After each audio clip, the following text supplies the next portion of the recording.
book of Exodus is heavy on my mind. At the forefront of many of our minds, maybe.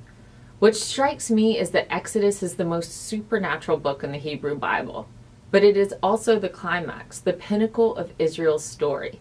All roads in the Torah either lead to the Exodus or link back to the Exodus. Before earth-shaking plagues and parting seas, however, the patriarchs learned of God's covenant promises through quiet acts like nighttime wrestling, stargazing, and angelic visitations. The quiet acts may have been enough to prod the conscience of those sensible to matters of faith like Abraham, Isaac, and Jacob. The unbreakable imperial Egyptians, on the other hand, required unprecedented signs and punishments that go beyond the explainable. Still, in all of this, God did not open up the heavens and directly order Pharaoh to let his people go. That message was repeatedly given only through Moses, the intermediary chosen by God. Unlike God's selection of Abraham, who the Bible gives no backstory, we know why Moses was chosen. Exodus selects specific moments in the Moses biography to present his resume. One key point shines through. Moses was a defender of justice. His every instinct pushed him to fight against oppression. 3 times we witness him intervening on the part of the weak. First, Moses avenged the death of a Hebrew slave by killing the guilty slave master.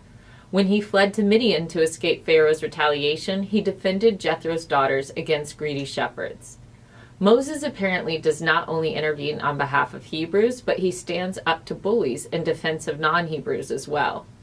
Only 2 chapters into Exodus, Moses checked all the boxes for God's chosen messenger, defender of the weak and friend of the slave.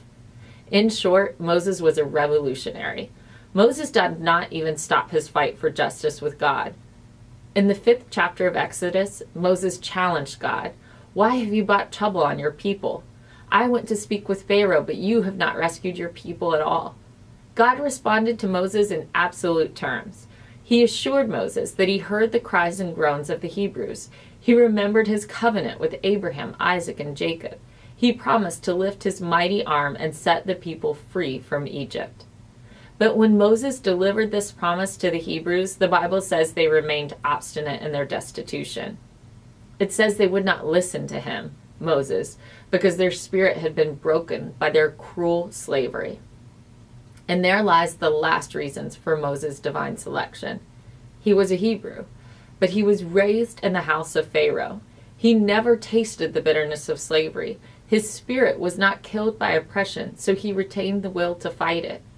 Rabbi Joseph Telushkin says that because Moses was never a slave, he had a different self-image than his kinsmen. It would take the rest of his Hebrew brothers 40 years to shake the slave mentality and see themselves as a free people. Shabbat Shalom. Chag Sameach.